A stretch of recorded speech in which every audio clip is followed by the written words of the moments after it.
Hey there, welcome to Motorcycles and Misfits, coming to you from the Recycle Garage in sunny Santa Cruz, California. Hey everyone, this is Liza.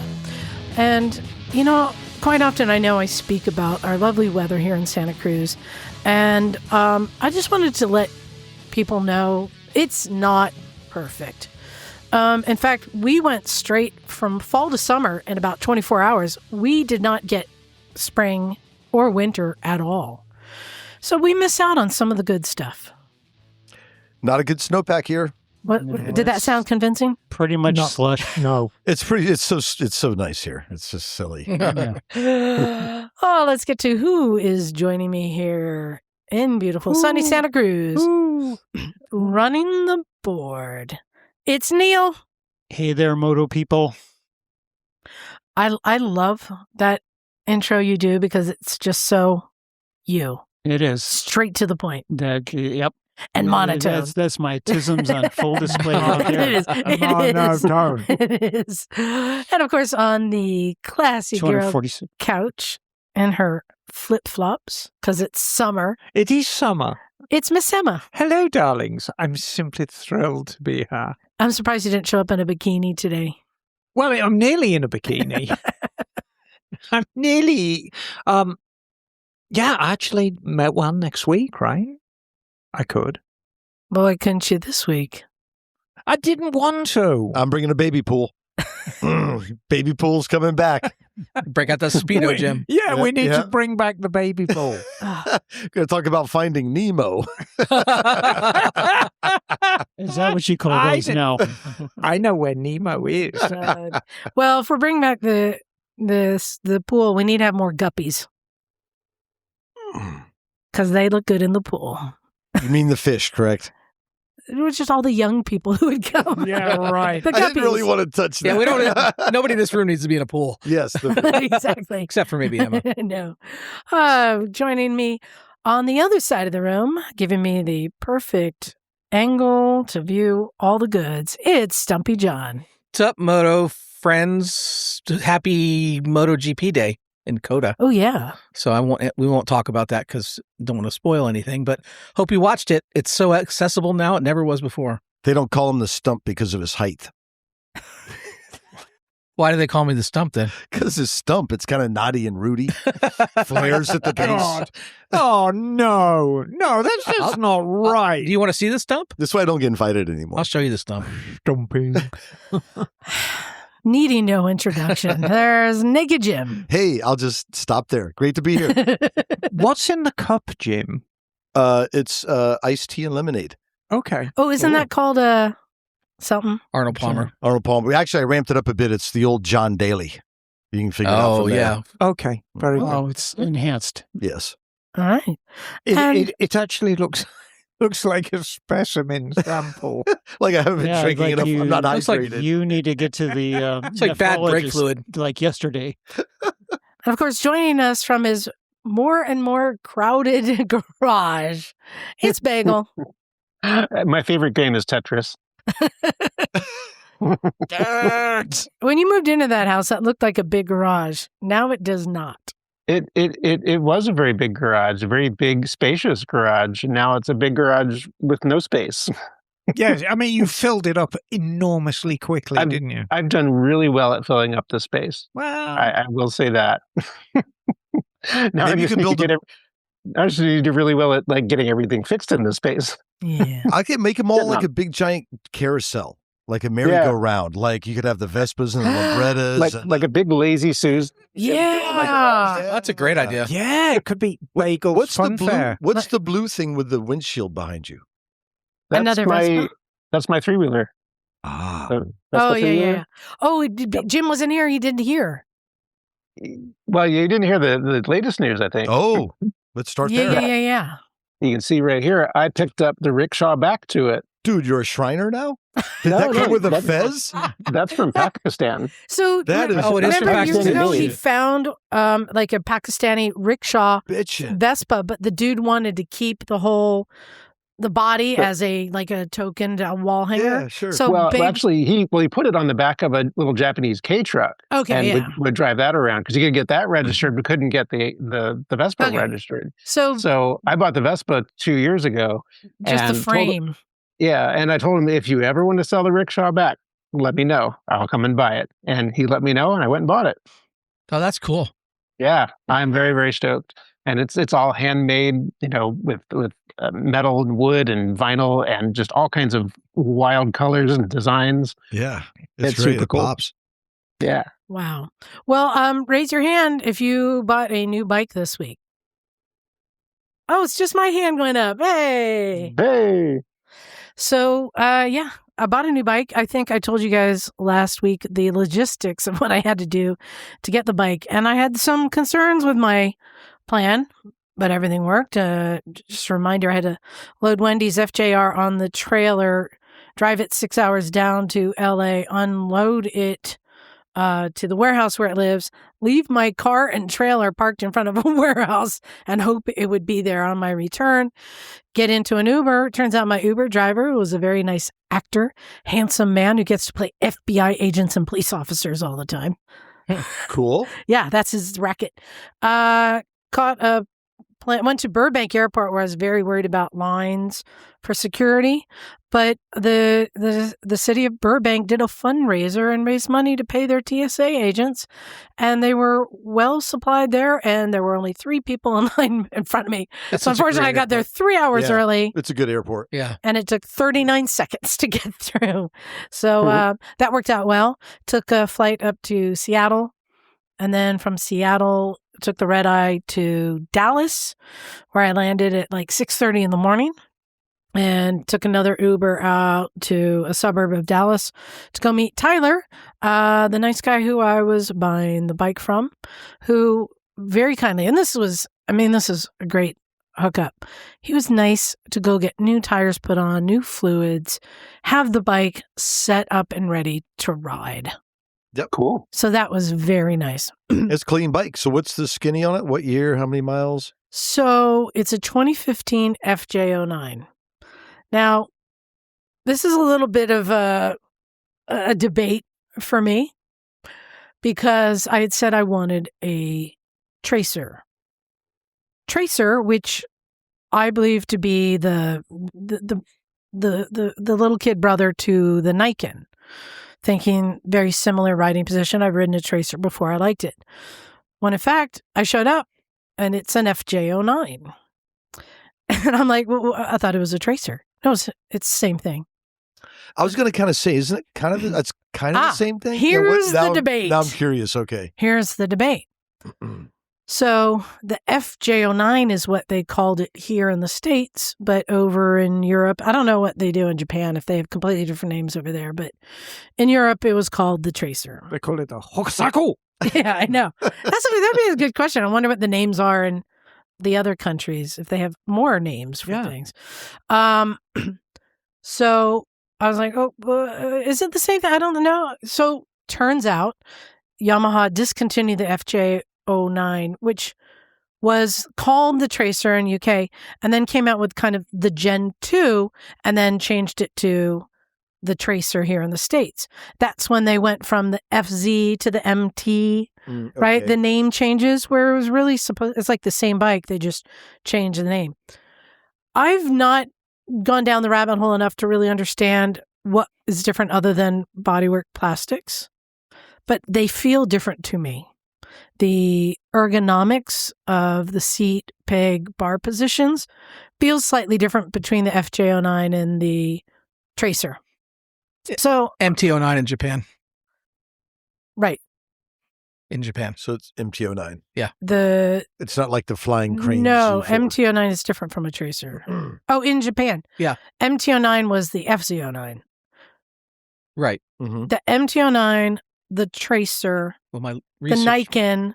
What else uses that engine? They all use the same engine. Yeah. Right, there's the XSR. XSR, Yeah. So there's a lot of Which bikes cafe with the race bike, same yeah. same And engine. the R9, the new one. Oh, Yes. So arrived and had to just get the bike set up, put some of my stuff on it, and leave. I left at 8 with no sleep, basically. You didn't And- stop for barbecue or any? No, and Tyler was so nice. He wanted to take me out for breakfast or for barbecue. He was very nice and offered. I needed to get on the road because I had 600 miles to go to Santa Fe. That was my goal. Now, this was partly a test for me to see if I still have it in me. Because it's been a while since I've done a ride of that length. Right, and let's be honest with you. And I mean, I'm in the same boat, but to a certain extent more so. We're not getting younger. No. And to do it on no sleep, I'm like, well, this would be a good test for doing this ride this summer with Wendy. You're going to be doing double that Do mileage, I right? have it? And 600 miles is no joke. I mean, it's no... In That's heat. Oh, yeah. Oh, yeah. Well, in West Texas, Heat. man, it makes a telephone pole look good out there. Yeah. There's nothing. Yeah. And that's not even as hot as it gets. No, but it was hot. So you just And- take 10 or 40 or... I go where Google tells me. Yeah, something like that. Yeah. Yeah, it's pretty much slabbing across. And I found like after about the first 100 miles, I was just tired, just struggling to keep my eyes open. My body was communicating to me, you need a rest. So I kept pulling over, trying to find a place that I could just have a sit in the shade. And one after another were just like no picnic tables or picnic tables outside with no covers. And finally, I just had to go to the next town. I finally found this little, like tiny little park next to some railroad tracks with 2 little picnic tables under shade. And I'm like, okay, I'm just going to lay my head down for a second. Yeah. Out. Gone. How long are you out for? I woke up 45 minutes later. Oh, that's not bad. And I was like, okay, where am I? What's going on? My back hurt a bit from like this, just out. And got up and kept riding. And that was all I needed. And It's a little cat Power nap. nap. yeah, I mean, Bagel knows from doing long distance riding. I've experienced that before, that you just have to pull over and find a safe place to just take a little nap. And your body can reset. And people's bodies are different. You know, Kathy can do that. My Kathy can do that. Just take a little cat nap and go. Mate, if I sleep for less than 3 or 4 hours, I feel like shit afterwards. I wake up all kind of spaced out. Yeah, But, it's just, yeah. it's not a good feeling at all. You But need nonetheless, So you're a very whole- lucky you can do Get that. off the bike at least. Yeah, you need Well- the whole REM sleep cycle I to think feel rested. people can do it when their body is at the I'm about to shut down point. Yeah. Right. I think And You're- some people like the 8-minute nap or whatever. It's like supposed to be a cool Yeah. thing. I just have a hard time doing Yeah, it. well, it doesn't give you a significant rested feeling, but what it does is it takes you out of that exhausted state. It kind of Right. like when you like drain your battery down in your phone till it's like nothing, and you put it on the charger for like a few minutes and it gets that little boost to get it back up, Mm. to 10% or something to keep you going for a little while longer. It's kind of like that, where it takes that exhaustion back a bit so that you can keep going for Like a a while. Yeah. snapshot of it a little bit. yeah. Yeah. So, did you make Santa Fe? So I made it to Santa Fe in time for dinner, and my good friends had dinner on the table for me. Oh, nice. So that was nice. And then I stayed a day. Just Is that where Meow Wolf is? yeah, I've done the one there. Yeah. I stayed a day at my friend's house and hung out. Oh, Emma, you would have been jealous. So my dear friend Jamie, unfortunately this year her dad passed away, but he was a car guy. Okay. She got 2 1940 cars. One is a pickup truck that's been restored with the wood Oh, wow. on the Beautiful. back, beautiful, Cool. and a 1940. Oh, was it Plymouth?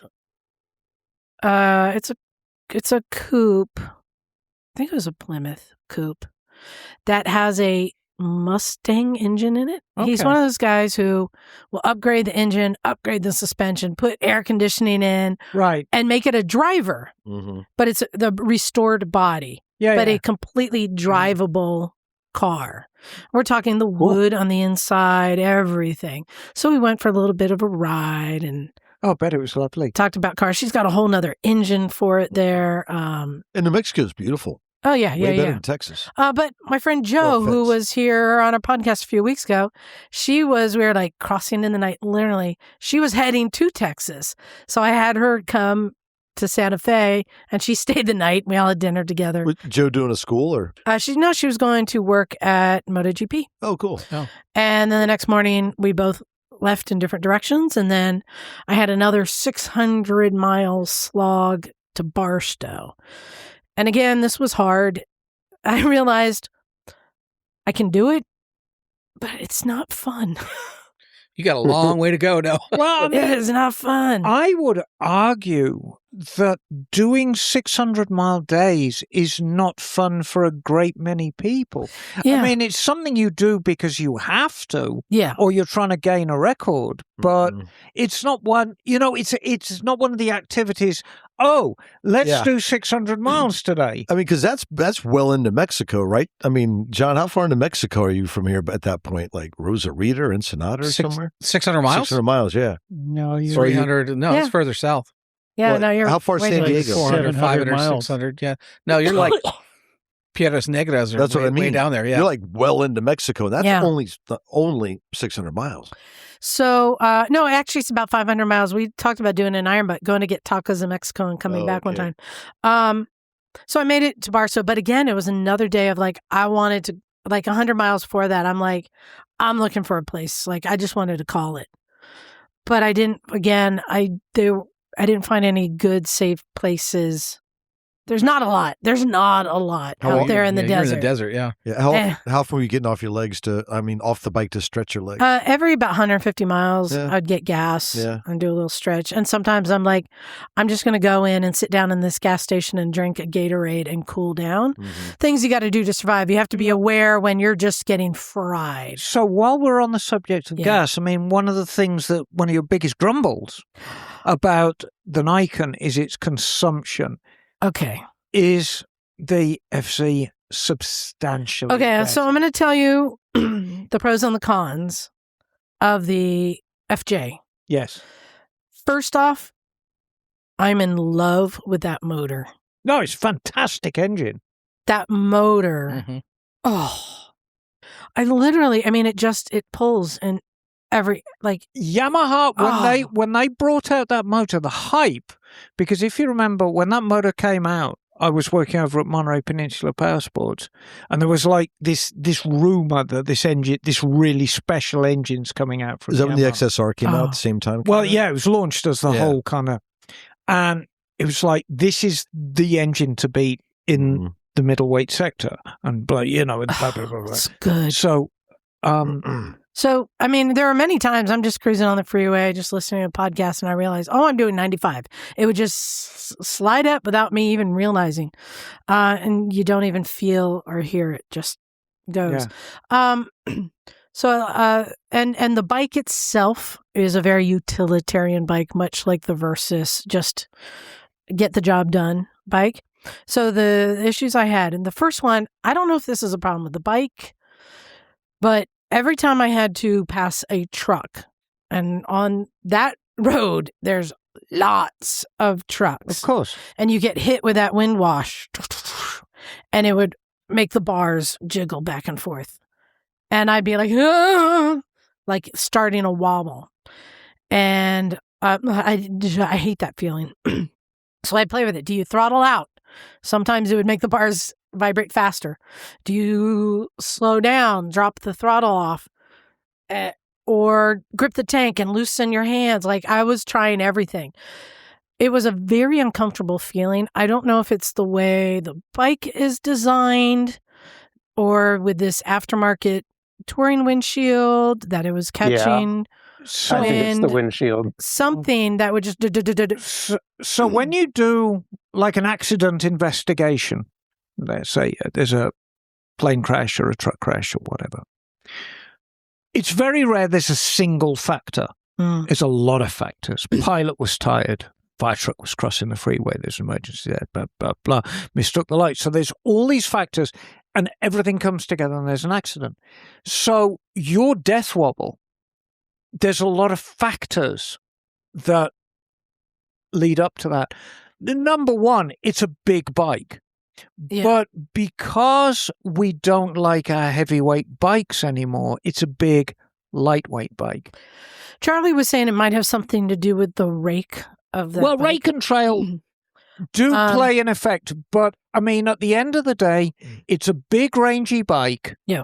That's 100 pounds lighter. But it's not like a GS 1200 or something. No, It's which is looser. like old Yeah. school and big and heavy, and carries its weight down low. Right. Okay. So I mean, So rake and trail, baby. what I found And to it's be a semi at like 75. They do kick up some turbulence. Yeah, what I found to be the right combination is if I was doing 82 miles per hour, grip the tank with my knees and loosen my arms, relax my And arms. just let it. It's like do its sand. thing. Yeah. That's almost like a pilot's approach, because your pilots will always tell you when you're flying, stick and rudder, you don't have a firm grip on the controls. You always kind of let the controls do a little Let bit it of their do own what it's going thing. to do. Let it do what it's going to do, and you're just kind of guiding it. And that does pay dividends in stuff like that. But the wash Yeah. coming off the back of trucks, Yeah. and if you ever ride in torrential rain, you can see the wash coming off the back of trucks. You can Yeah. actually see the turbulence, and it's massive. I mean, this is like, it's 50 feet long and 12 feet high. That's like, and how many feet wide? So this is like 600 square feet times 10 feet wide, 6,000 cubic feet of turbulence. Mass, yeah. And I'm going to say like a Punching low through the- estimate, probably 100 or 200 times I had to do Yeah, this. that's- Well, yeah, you Yeah. get plenty of practice. Are there 80 mile an hour? Oh, I'm sorry, 80 mile an hour speed limits out there too? Because when you get out 75, of California, 75 or trucks so. are hauling ass. Yeah, dude. 75. Anyway, Bagel? Could it also be that bike has full luggage? Could be. Another factor. Also, Liza, did you check your tire pressure? Brand new tires put on I don't at care the if shop. they were That wasn't brand the new question, tires put right? on the shop, Liza. Yeah. Did you check your tire pressure that morning? No, not that morning. Okay, because when you put brand new tires on the bike, they're going to lose a few pounds in the first few days. And So you need to put more air in after the new tires are mounted. wise words from If- Bagel. Anything And if they the tires felt, here. they felt and a if- bit maybe overinflated, I think. Yeah. Well, maybe. Because he's but a if- long distance rider and they're used to running pretty high pressure. Okay, it's a good box but- to check. Yeah. Well, hang on. If you're running too much pressure too, especially in the front, that could cause it to be less have less of a grip. Yeah, well, And- let's contact, Well, this isn't grip. contact Patch. Well, it is. I mean, that's part of what it is. But Could it be an But because improperly if- balanced wheel? I don't No, know. that creates a No. vibration. But my point though, Liza, is that if your rear tire is underinflated, you're going to have more of a head wobble. If your front tire is overinflated, you're going to have more of a head wobble, because if your front tire is overinflated, you have a smaller contact patch.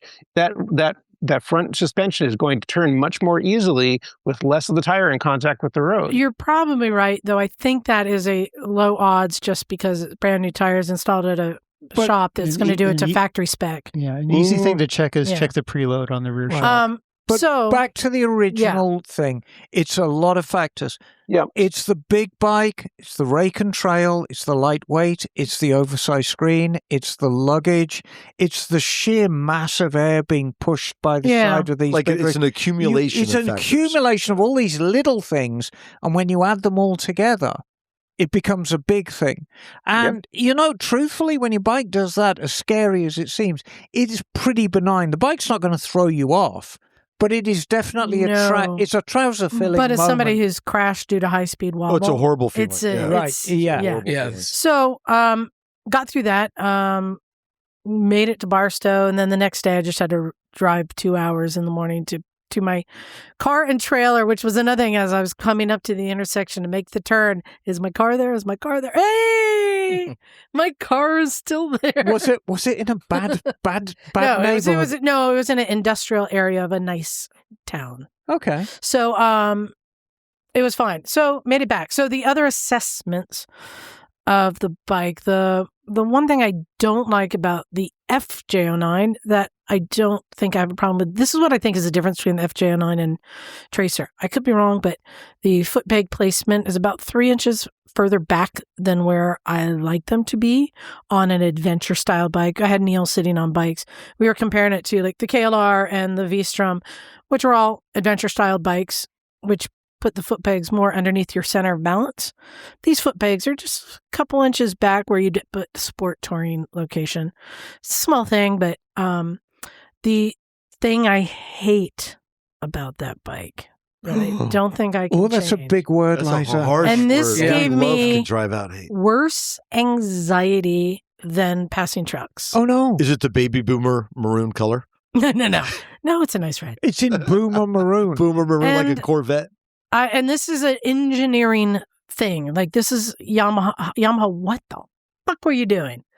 So it has a gas gauge, right? And you have the bars on most bikes that have a gas gauge. You see the bars go down in increments, and you can kind of gauge. That bike out there right now, I don't know if I turned it on and showed you. It's I set the trip meter when I filled up. It's at 96 miles, and it still says full. Somewhere between 90 and 100. That first bar disappears and you're at half a tank. Is that So more common than we realize? I don't know. know. My I got Tiger's that bikes way. do that. Yeah. It's so fucked up. My Tiger will be like, Tenerife. Okay. it'll be okay when it's full, and then once I get half, it's gone. But that's not what I hate about it. Right. But there's an explanation Okay, we'll for get that. to I want to hear that though. Hold on, because that is for our next segment. Okay. So somewhere after 90 miles, you have to wait, and then suddenly it'll go from full to half. Okay. And then you've got like, What's up? Your odometer goes from 800 to 0 too on the other bike. Yeah, I What's know. going on with you? and so then it has the next 3 bars look like increments, and I'm thinking these are the next thirds for the next half. I don't know. And I don't yet know the range, but I think he told me it gets about 200 or 180, something like that, which is plausible since my IBEX gets like 210, 215. So I hit about 150 on the trip meter, and then that last bar disappears. And it clears my trip meter, clears the odometer. Suddenly I just get a big E and a flashing E, E, E, E, E. Hey! You're it's like, Uncle Tony! Hey! Better move. And then it has a number, and this is same on the KTM, and I don't know it. A number that starts counting up from 1. Like your F number. Oh, I remember your KTM doing that. And I'm like, Yeah. What are we counting to? Level of... I don't know what we're counting to. It's like, I'm in danger. What I like is like on the Africa Twin or the CF Moto, it has range, and you're counting down, and you can kind of see what your We like that. range is. On this one, it's just counting up to an unknown number, which was giving me great anxiety. And when you're in the middle of like a desert, No anxiety like range anxiety. and you're like, I don't know how much more gas I have. It's telling you how many miles you've ridden since you ignored the empty Yeah. time. Wow, So I that's pulled so over to useful. a rest stop to like, okay, I need a game plan. I need to look at where's the nearest gas station. Like, I don't want to get stuck out here. It was just giving me anxiety. Unfortunately, it was like 6 miles to the next gas station. Thank God. I get to the gas station. I get gas. I'm like, that was messed up. I'm just filling up at 120 miles from now on. It was like that anxiety, same anxiety an alarm clock gives me, like, ugh. Well, especially when you get out of California. I don't like it. But then I called Wendy and she looked it up and says it should do like 180, 190. I'm like, if you're supposed to ride for 30 or 40 miles with a flashing thing and a number counting up. Well, here's the thing I think about sometimes, because when you're in backcountry, in the Tenerife, when I was in Monterey, it was like this. Did you Big say Sur. bat country? Backcountry, sorry. Well, she was outside of Barstow. I see the bats. Yeah. That's a good one. Is you're like, okay, you're doing the math in your head. You're like, okay, 40 miles per gallon. I can do 160 miles. Yeah. But do you really want to do the last 10 miles hoping that your math is right? Like, just when know. you think you can go 160, That's true. there's no comfort level with Well, that I started whatsoever. slowing down for fuel efficiency. I'm doing like the speed limit and like How much extra gas did I burn when I did that stint for 100 miles for I was however getting long that was? passed by semis Oh. Yeah. because I'm like, I don't know. Anyway, So what do you figure the fuel I don't know. I don't know. It's got to be wrong. I would guess like 38 or somewhere in that. With fuel mileage, you can Not look it up, 40, and it but- was saying like 41, 42 per gallon, I think. I think that's going good. Yeah, I'd say 40-ish, but yeah. Anyway, it gave me great anxiety. After 100 miles, start looking for gas. Yeah. 120, I'm like, yeah. Welcome to riding a Sportster. Yeah. So, exactly.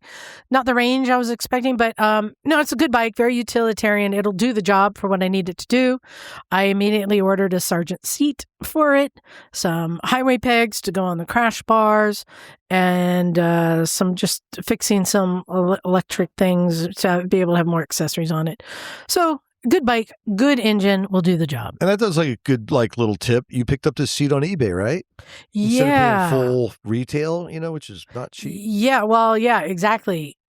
Because that's the advantage. This is a 2015. Like, this bike's been around for 10 years. Mm-hmm. The odds are greater that there might be a used, these are aftermarket seat. And I found one, and what was interesting, they had the video of the crashed bike running to show people who are buying the parts from the bike that it was a running bike. But I'm just buying the seat. But I'm like, somebody partying out a bike that had like the tail damage. Anyway, good bike. I'm just gonna equip it. The other thing I did is I stole off of Wendy's FJR the big drinking jug and the mount. I'm talking like a potable water canister. Yeah, it's like a 2-liter maybe. That then has the hose and the sippy thingy that you can bring up and drink from. I'm like, I need that. That'll be good. Don't fill it with Diet Coke. I won't. I won't. No slushies. But this does bring us to our next topic. It's been a while since we have played Tell Me Why. Tell me why. Come on, So, Neal. Can we start with the gas tank one? yes. So, Emma, I have a lot of questions for you. Oh, okay. The first one is, I'll try and answer them. tell me why Yes. Tell me why. Yes, hello. Yamaha makes that gas gauge and the count uppy thingy and gives me anxiety. Why do they do that? Well, it's not just Yamaha. I mean, if you actually get an accurate gas gauge from brim to dregs, as it were, you're really in luck. And it's really down to the design of gas gauge. I mean, over the years, manufacturers have tried all kinds of different things to measure gasoline. And that might include a little floating shuttle thing that goes up and down in the tube. Like a cork. Which is very impractical because it needs a lot of real estate.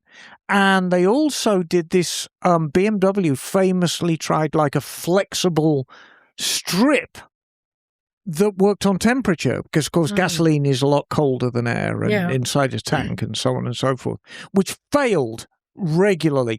And, to give you an idea of how bad this was, BMW was still doing warranty fixes last year on 2010 bikes. This is how bad it was.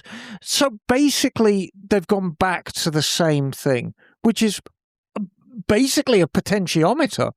And it's like thermostat, which is a little coil with a moving metal shoe on it. And then you have an arm with a float on it. And so the potentiometer bit is fixed. Yeah. And then the float goes up and down. And the more full your tank is, the higher the float is, and the lower your tank goes. So it's still mechanical or electromechanical. Yeah. It's, but what's the counting up thing? And why does KTM do that too? Well, I don't know what the end number is. Well, I don't think anybody does. Nobody's ever got there. But the reason why it's not entirely accurate is if you think about it from a mechanical standpoint, you've got an arc. And these always work the same way. There's little, if you ever see inside one, there's little metal coils with like a metal shoe that runs on them. And it either gains resistance as it drops or loses resistance. It depends on how the instrument works. But there's a range of movement. And because of the way mechanical things work, you have to pick a point when it's less accurate than more accurate. Okay. And it's smart for a manufacturer or anybody else to have the least accurate part when your tank is full, because that's not critical. You want it accurate when the tank is empty, because then it becomes critical. And that is why 9 times out of 10 you fill up your tank, and it takes forever to actually even get the fuel gauge moving, right? Because that's the float. It's up there for a long, long time, and then it just moves down a bit and just moves down a bit, and it's just on the arc of the potentiometer, and then it starts moving, and then because of the way it's designed, it becomes more accurate. Interesting. As far as the counting up goes, it's something that I've never thought is a great idea, because it's there just to make you anxious. Yes. And I use it as, I call it the level of danger number. And nobody knows what that end number is. I presume it's 10. Oh, Who no. has the I high went up to like 30 something. Oh, it might be 100 then. I don't know what it is. You were in Yeah, who has danger the high score? 30. That was why I'm like, I need to pull over and come up with a game plan, because I don't know what this end number is. I don't think anybody does. I don't know. Read the handbook. All right. Read the handbook. Actually, I'm going to tell you something right now, which is going to be very hard to believe, but it's absolutely true. If you sell new bikes in England, and I used to, if you sell a new bike without a handbook, not only is it illegal, the person who buys the bike is entitled to a complete refund because you did not give them the handbook. That is how important it actually is. Now, you can't make them read it, but whenever I sell a used bike at the shop, I always make a point, has it got a handbook? Like the Rebel 1100, does it have a handbook? And of course, Mike being the diligent guy, yes, of course I kept the handbook. Does your bike come with a handbook? Oh, yeah, everything comes from the handbook. Yeah. So he still had And his. it's Oh, he's got every receipt for I have Great. seen the handbook for an FC09, and it's about that fucking thick. And so when I sell a bike, I say, look, there's the handbook, read it. And my advice to anybody, if you're buying a brand new bike, doesn't matter whether you're an experienced motorcyclist or not, get the handbook, get yourself a beer or a cup of tea, sit in the garage with the bike and go over each page in the handbook and do the feature on the bike. So it's a complete understanding of the bike. And had you read that handbook, you'd know what the danger number is and where it goes to. I will have to check that. Thank you. And the level of danger. I do like Emma's suggestion. It's a nice way to bond with a new bike. Like sit outside, Yeah, just sit on outside with it. play with the buttons. Play with the buttons, read your handbook. Oh, what's this do? You saw the gas gauge in the Bentley. Yes. Big. Look, feed me, Seymour. That thing lights up, oh my you know it. God. I think it's a pump, too. Isn't it a picture of a gas picture of a pump with go now. You're like, what knob do I pull now? Yeah. All right. So, Emma. Yes. As I said, God, that engine is so nice. Oh, it's fantastic. So, tell me why. Tell me why. There aren't more triples. I don't get it. Why is it just Yamaha and Triumph doing that? And BMW did. Well, actually, 75. No. Yeah. A lot of people have flirted with triples over the years, and I will tell you what makes them good, and I'll tell you some of the disadvantages with them. So what makes triples good? I mean, we'll start with the obvious. I mean, in my humble opinion, that's the best noise in motorcycling. And that goes back to the pushrod Tridents. I mean, there is nothing that sounds like a triple. Noise aside, I find the power band is where you need it for the kind of riding we do on our roads. Right. So the reason why it is like that, and it's all down to firing orders. So a triple goes 132, 132, 132. And if it's got a 120-degree crank, which it should have, so it's in thirds, when you scrutinize the firing order, it's actually as smooth as a six-cylinder Question for you. car, which is Does very it go smooth. 1, 3, 2, 1, 3, 2, or does it go 1, 3, 2, 1, 3, 2, 1, 3, 2? Oh no, it's like if you count the pulses, it's really smooth. 1 3 2 1 3 Okay, 2 so it 1. is even. It's a real rhythm, and that's why they sound like they do. Okay. Famously, Laverda did a 3-cylinder bike, which was not a 120. There's a Laverda behind you. Yeah, which was not a 120 triple. It was a 180 triple, which means one piston was going up at top dead center, while the other two were at bottom dead center. Huh. And then the outside cylinders came up to top dead center together, but they were doing different things. And that was a very... One was pushing, one was pulling. No. They were fired in different. Yeah. Got it. So, like a British bike. Sure. The pistons come up together, but they're doing That makes different sense, yeah. things. So basically a 360-degree twin with an extra piston. Kind of, but they Well, what do you mean they're doing different things? So when a compression four-stroke engine is at top dead center, it's either finished compressing the fuel and it's just gone kapow, and it's about to, do its combustion, or it's pushing the spent exhaust gases. Got out. it. Yep. So, so the Laverdas, they were very interesting. I had one, and it was a unique sounding bike because at idle it sounded like a very meaty twin, but as soon as you revved it, it became very 3-cylindery. Now, with that crank positioning, Yes. was the firing order happening at regular intervals, or was it? And the Laverda, it was lumpy. Right, because it would have to. It sounds like it would be 1 2 3 pause, 1 2 3 pause. Is that what it did? On the Laverda, yes. Yeah. Okay. Weird. Yeah, it's very weird engine, but it's very powerful. For a while. Effectively in one stroke that has no combustion. Yes. So for a while, the Laverda 1000 triple was the most powerful motorcycle engine you could buy in the early 70s. It was like nothing else. So so you mentioned that, and it's also known as the Jota, right? Yeah. Well, it became the Jota is an English bike. What? How can that be? So the Jota is actually a very highly tuned Laverda 3C that was built by an English importer called Slater Brothers.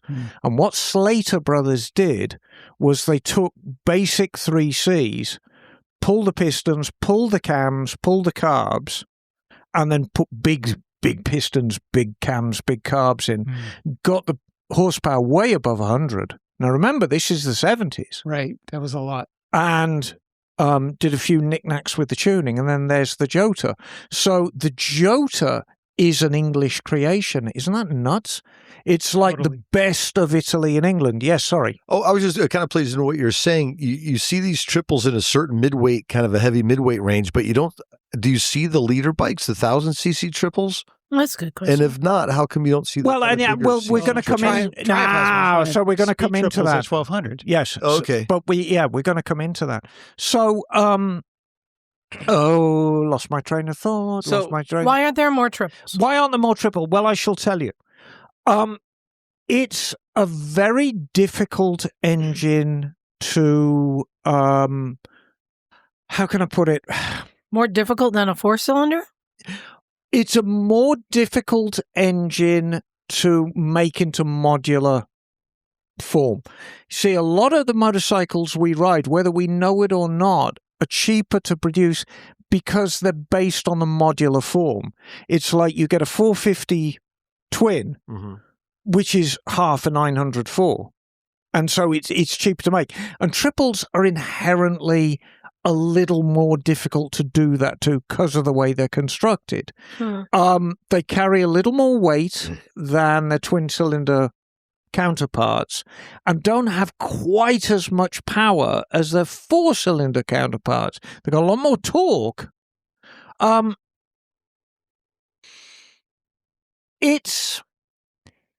When I look back on it, I mean, triples have always been a bit of a hard sell. I've never understood why. Has Honda ever made a triple? Yes. Okay. Who made the first production triple? Ooh. Well, I mean, the first superbike. Well, Yamaha had them in the 70s. Yeah, no, Well, but Triumph had it in 69, right. Okay. Well, actually, Triumph had it in Triumph had it in What'd 63. Oh, they had a Trident that early? What'd you say, Bagel? Well, I was going to say Kawasaki was in 69 too. I think. Yeah. But Oh, right. so, so Triumph designed the Trident in 63, but it was just, it got into a boondoggle with development and production. And, Triumph management, this thing will never sell. But it's still truthfully the first superbike. So if we don't include kind of weird 1920s with cylinders sticking out, Trident was the first. Yeah. I'm trying to think if there was an earlier production one, if there was a Maguro or something. Yeah, I'm not aware of any. So one issue that would come up with a triple versus a twin is the cooling in the center cylinder.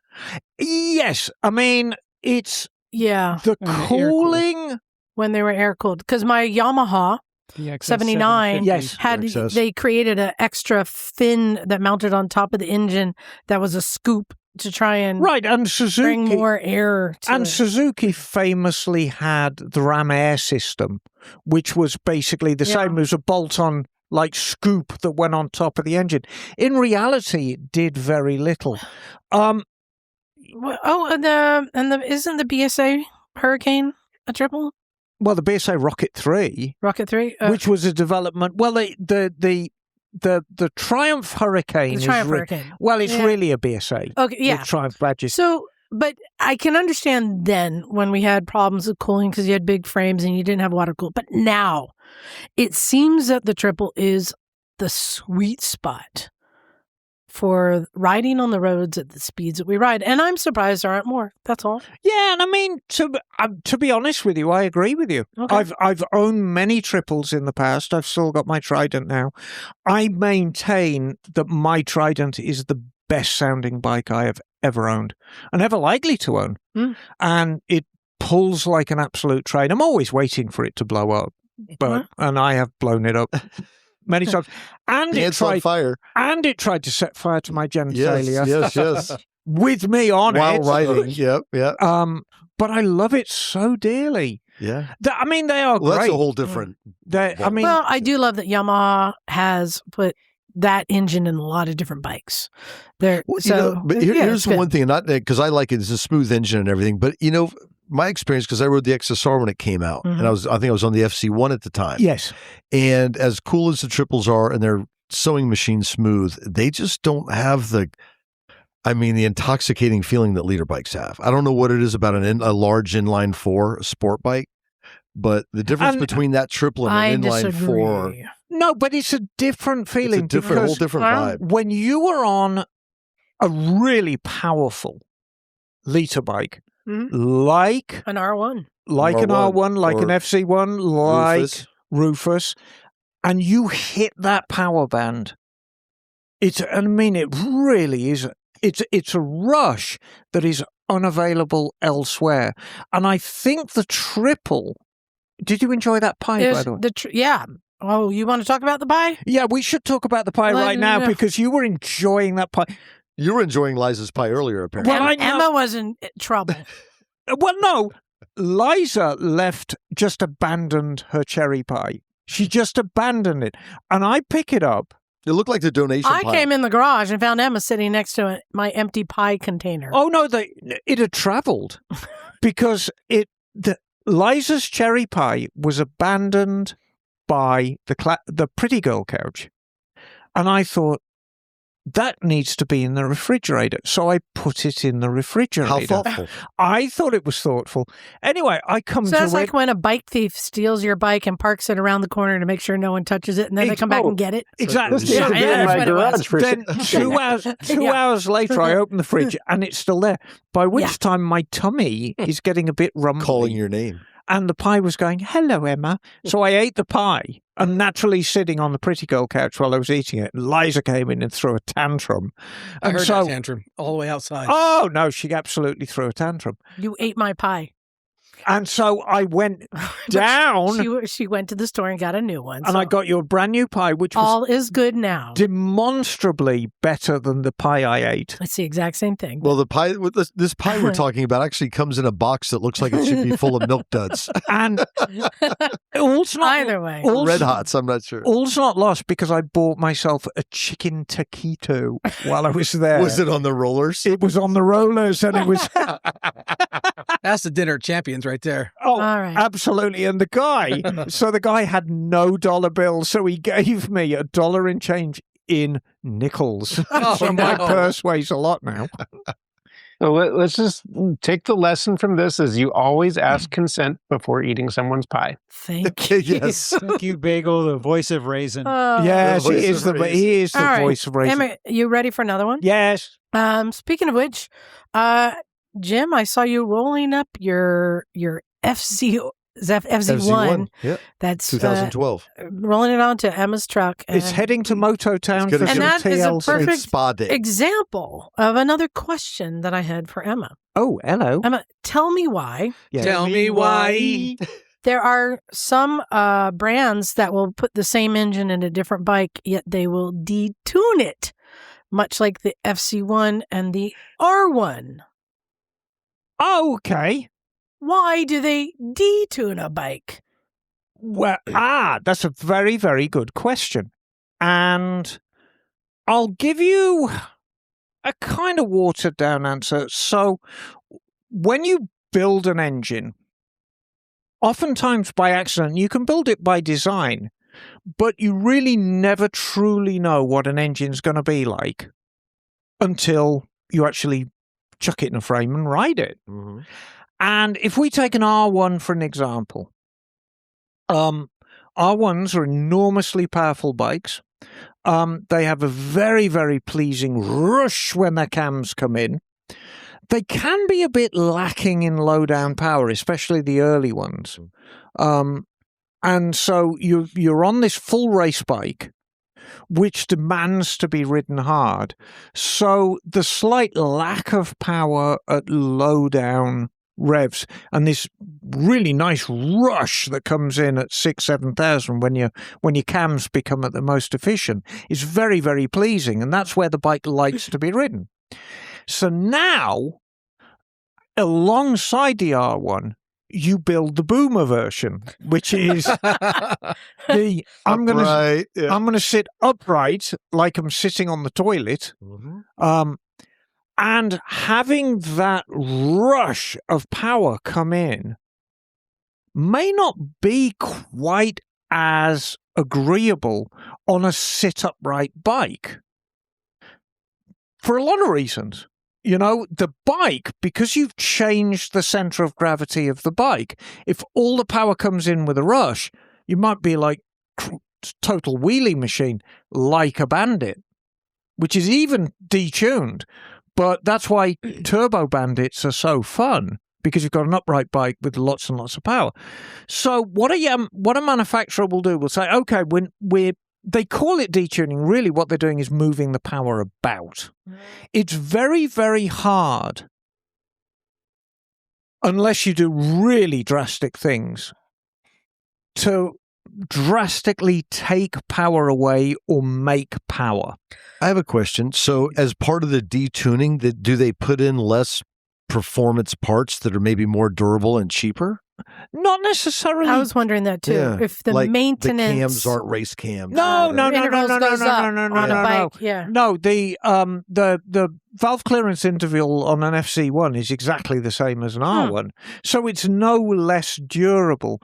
But what they've done is they've made it theoretically more pleasing for an urban environment. Remember, if we're dealing with the R1 and the R6 are two perfect examples.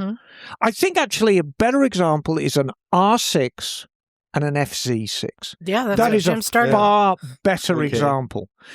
An R6 is a race bike with lights on it. It's very uncompromising. It's got zero power, below 8,000 RPM. Okay. 8 to 10, power's coming in, above 10, it's a rush. And that's where it should be ridden, because it's that kind of bike. The FZ6, interesting, is a world bike. So they sell it all over the world, and it's an upright bike. Having a power delivery like that doesn't make sense.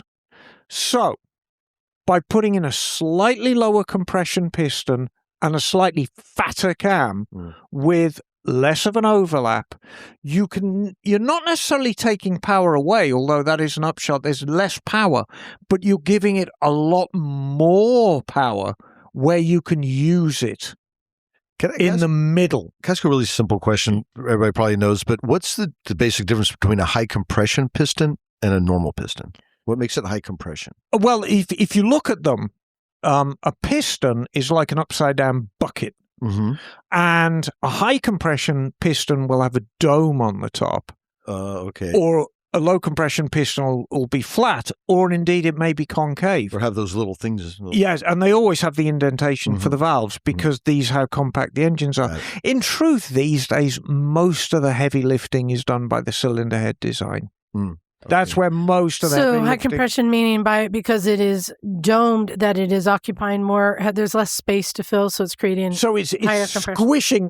Squishing the air fuel mixture more, a little bit more, putting it under more pressure, making it more combustible, bigger bang, more power. Shape of the head. So it's the volume. Yeah. So there's another aspect to it too. Almost no motorcycles sold today have variable valve timing capability. There's a couple. I don't know what question you just answered. The BMW does, right?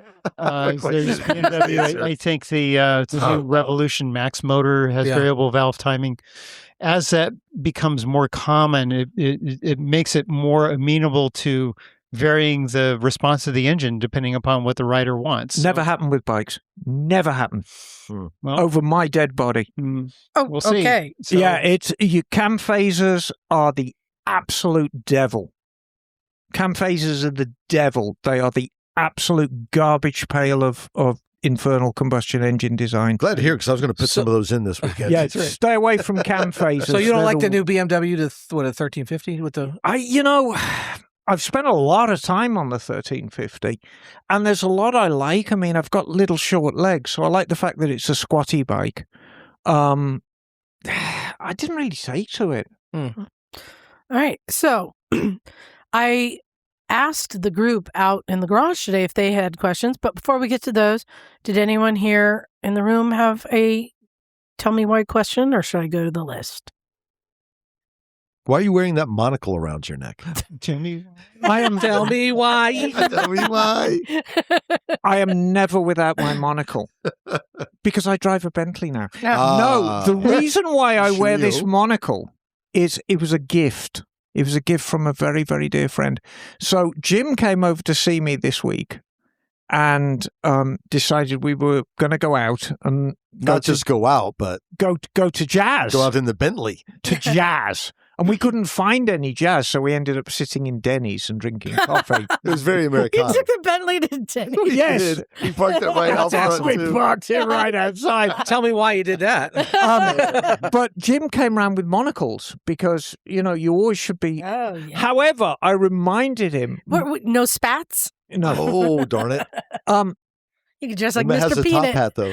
My absolute favorite film in the world is the original of The Producers with Zero Mostel and a young Gene Wilder. And one of my favorite characters in that film is Carmen Gia. And Carmen Gia... The beard. Carmen Gia was the... I don't know, was he like the manservant or the lover? Yeah, the manservant of... and then some, yeah. Yeah, of Dubois. This very, very gay gentleman who was going to produce the play. And he was dressed all in black, and he probably weighed about 70 pounds. And he had this monocle around his neck. You have to see it. And it's just the greatest thing ever. So I'm thrilled. I shall never be without my monocle now. So she got to go down a rabbit hole. I'm going down one. Speaking of spats, I have a spat story. Okay. Years ago, when I was a teenager, I worked at a store. Many years ago. Many years ago. On Pier 39, which is a tourist destination in San Francisco. And I worked at the Hollywood store that had all the Marilyn Monroe, James Dean, all that stuff. And this entourage came in one day. It was very strange there, but one of the people in the entourage was wearing a rubber Halloween mask. I kid you not. Okay. And they were walking around looking at stuff, and there were all these other people, and there was a kid following them around. And I'm just behind the register, like, why is this person wearing a mask? Well, the giveaway, and this is how I figured out who it was that they were wearing spats. Oh, it was Winston Churchill. No, it was Michael Jackson. You're kidding. Wow. No. Oh, The- did he What's have a one spat? glove? I don't even know what a spat is. It's a covering for your shoe white that thing. covers the Like if you're wearing a tuxedo, the white it covers thing your on your shoe. laces. It's like a thing that goes over your shoe. Oh, okay.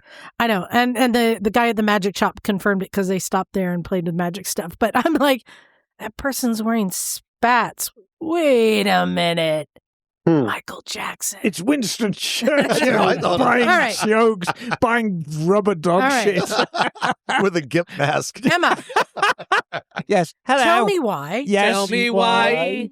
dealerships won't work on older bikes. And what is the cutoff, standard cutoff now? It varies from dealership. Some have said like 10 years. Yeah, 10 3 to years. 10 to 15 years. Well, and we were talking about this out in the garage today. Who was it said that they had a bike that was older than 10 years, but Right. the model was still in production, right. and they wouldn't work on his, It's like a KLR. even or though it was something the exact same Well, as a bike on their showroom floor. exactly. If we take, say, the KLR, of course, is fuel injected now, Yeah. but the last carburetted KLR is still well within that 10 years to 15 years range.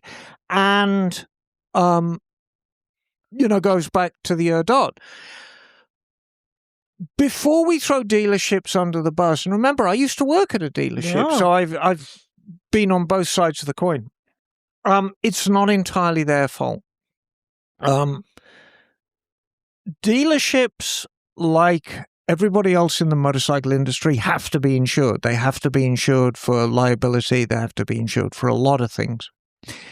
And the insurance industry is very mindful of the kind of bikes that dealerships work on. And generally, they set a limit of 10 to 15 years based on risk liability of working on that bike. Now, you can argue, and I would argue the same.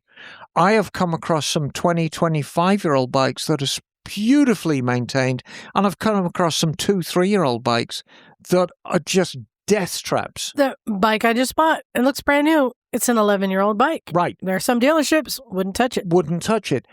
But you have to set a baseline.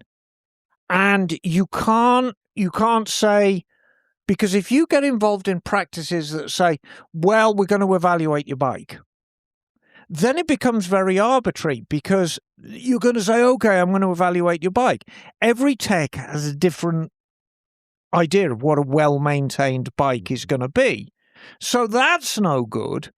And then you're letting yourself open into discrimination. Mm-hmm. They're not going to work on my bike because of my gender, my color, because of my weight, whatever, So you're leading yourself open. Yes, Jim. Oh, I have a question. Do you ever see a bike roll up with mods? Actually, Mike told a story the other day that made me think about it. But with mods where you're like, oh, this bike has been Monkeyed a bit. Yeah, monkeyed around a bit. Like, Oh, all the time. you're like, what are some of the mods you see roll up on a bike? Well- And you're like, oh, Number one thing is electrics. Number one thing, and poorly fitted electrics. Those kind of crimp-on joints with Oh. the blue plastic Yeah. sheath on it. And of course, it's a mechanical joint. Now, if you live close to the coast, In as we Monterey. do, Monterey, Santa Cruz, anywhere close to the coast, it's all this salt in the air. And of course, this stuff's passing current through it. So it's drawing in. It becomes like an anode. it's like a sink. Yeah. Yeah. Okay, like an anode. Okay. And it's drawing it in. So it's corroding from the inside out. So if you see like a janky fender eliminator with taillights or stuff like that. Oh, yeah, whatever no. it might And be. I've lost count. You know, a bike will come in, especially adventure bikes, got this, it's got this. And you take the headlight off and all this wet spaghetti just goes and vomits all over the front fender. You're like, oh my God, that's number one.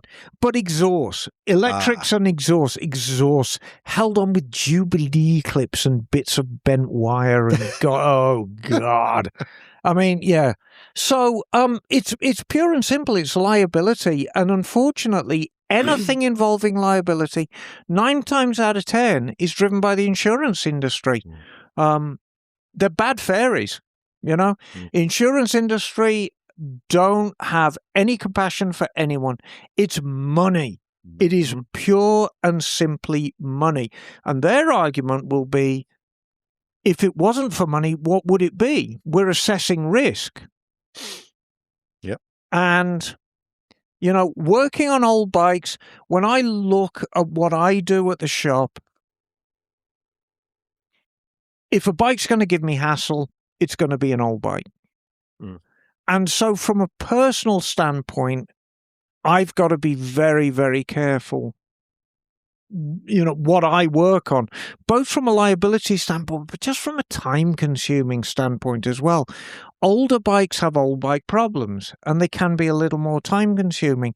And I'm always very kind about it, but if somebody says, you know, I've got a 1980 bike, and I need it worked on, I can't do it now. Yeah. What reminded me, you told me a story about that, I don't know if it was a ninja or what, but the person that had you sorted it out, returned it to him, and had the radiator hose that was cracked on the end. Yeah, that's right.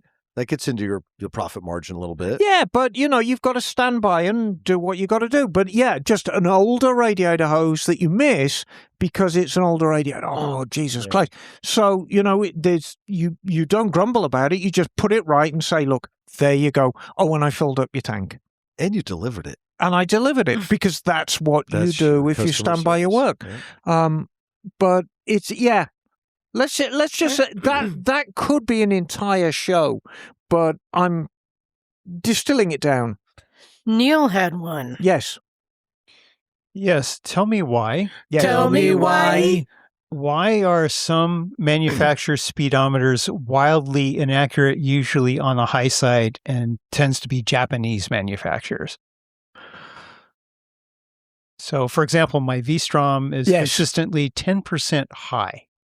So, Well, it can't be any more than that because it would be illegal. Is this the same in the scooter world, Bagel? Yes. Okay. Well, Modern Vespas are all 10% high. right. Some of my stuff seems to be low, anyway. Really? Well, I could just say on the bike because I was running. Oh, no, high. Yeah, you're right. Sorry. When it said I was doing like 84, my GPS said 82, so it was pretty close. Yeah, and I mean, a lot of them are. My truck does the same thing. Is that just an industry thing? It's kind of an industry thing, and I shall tell you why. It's all down to tire manufacturers, and tire manufacturers tend to be quite cavalier about the dimensions. If you take, say, a 180 55/17, this is a tire that every single person who's ever ridden a sport bike should be familiar with. Are they all the same diameter? No. And they do tend to vary from manufacturer to manufacturer. So, if you're building a bike, you have to kind of try and factor that there's going to be a different diameter tire put on that. And furthermore, as the tire wears, it's going to spin faster and throw it out even more. Now, most every manufacturer will always err on the high side. Why? It ain't a speeding ticket. If you got a speeding ticket because your speedo was under reading, have you any idea what you could sue that manufacturer for? Well, at least you could beat the ticket. Not necessarily, because as far as the police are often concerned, you were still speeding. Yeah. You were on the radar. But now the manufacturer leaves themselves open to liability for underreading. So Overreading, it's convenience, but not all manufacturers are that inaccurate. No, that's true. And BMWs are pretty accurate speedos. And that just varies to who's selling you the Speedo and the Speedo drive. You might find, and again, we get into manufacturing tolerances. Let's take BMW as we're talking about bikes that have electronic sensors and they're driving an electronic Speedo as opposed to a cable-driven one. Right, but there are still parameters within electronic components. There are still parameters. And if you've got an electronic dashboard that's made by Denso, and it's being driven by a sensor that's made by Mitsubishi, who make a great deal of these kind of things, Suzuki will say, okay, these are the parameters that we need for our sensor. The minimum range needs to be this ohms at this speed, and the maximum needs to be this ohms at this range. But aren't they actually reading the ABS sensors and counting pulses? They are, but there's ranges that they can. It's not super accurate. And you're still going to have tire variations. And you're still going to have variation based on tires, based on chain and sprockets, because remember, well, no, if you're using ABS sensor, chain and sprocket matters not at all. Right, but on the non-ABS bikes, like the non-ABS V-Strom, like yours, it has a pickup at the counter. It's got a pickup on the countershaft. Yeah. So you've got to factor all of it. And the instrument pack for the non-ABS bike, I think, has the same part number as the ABS one. It's just that the non-ABS bike, the ABS light is inactive. I think it is the same part number. So you've got a different manufacturer now who's doing the countershaft pickup as opposed to the ABS sensor. And theoretically, it should be the same, but there's so many varying factors. And that's why. You know, we're dealing with production vehicles, and even with sophisticated electronic components, there's still a range. There will always be a range of minimum to maximum. But here's the thing. The mileage calculation is accurate. Not necessarily. I checked my V-Strom. It's accurate. But that's the case on some bikes. The Vespa is that way as well. That's a bit of delicious luck more than anything else. But I don't know how those two decouple. I don't understand that. Well, what you have is you have a series of pulses that come from the ABS sensor, and you can do two things. Well, three things. One is you measure the wheel rotation and give that feedback to the ABS unit to determine whether you have wheel slippage going on or not. Second thing you can do is you can count pulses and compute distance from this. Third thing is you can compute speed based on the rate that the pulses are coming in. And this is usually done all by a microcontroller. Okay. And the microcontroller itself has a crystal reference, which is usually like 100 parts per million accurate. But it's not, because it's it's a cheap production part. But also, even though those sensors are super precise and accurate, they are still operating on a specific diameter for that tire and calculating based on a specific diameter. Oh, no, I get that. So tire size will definitely throw it off. Tire pressure it will vary. But it will also throw off the distance. Well, it will, yes. Slightly. The ABS goes off the wheel, not the tire, though, right? Well, yes, rotation. The hub, yes, but the tire is rotating on the ground. Yeah, but if it's reading the ABS, it's not going to matter what size the tire is. No, it does. No, it does, because if you have a larger diameter tire, that's going to slow down the rotation rate, and the pulse rate's going to go down. Right. So this is, again, what Emma said. What Emma said is this is due to basically lawyers and insurance. Yes. Because they're setting the speedometer inaccurate on purpose so that they have wiggle room, so that they're not going to be held liable for something that could happen because the speedometer is inaccurate. Kind of like your temperature gauge? Like my outdoor temperature gauge on my display is all over the place. And they're like, we do a lot of things right, some not so much. I'm going to stop this because it's kind of topping over into crazy paranoid in the barbecues or whatever. Crazy paranoid speak. And it's very important that if we're actually giving out information to it, it's not like weird paranoid stuff. It's impossibly accurate, so therefore they err on the side of caution. That's where it's at. Okay. It's always erring on. It's not a conspiracy to, for lawyers.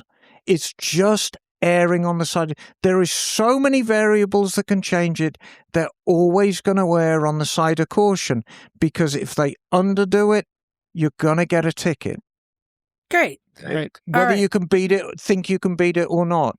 All right, I got another one from the peanut gallery. We're Yes. moving on, Bagel. No more conspiracies.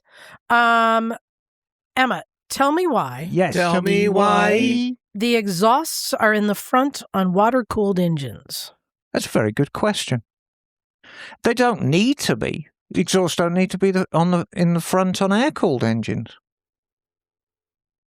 Well, doesn't that help with The back pressure? Is it about the length of the pipe needed There necessary you for go. back pressure? I mean, there's a lot of things So you that wanna make engine travel the greater distance? Yeah, I mean, there's a lot of things that make engine work. I mean, back in the 70s, me and friends were reversing the heads on Triumph choppers because they look cool. Oh. You know, Oh, you got an 8-stud Triumph head. You turn it around the other way and have your carbs sticking out the front, your pipe sticking straight out the back. That's kinda awesome. It looks cool as That's Oh, cool. that is cool. It looks So- cool as fuck. Yeah.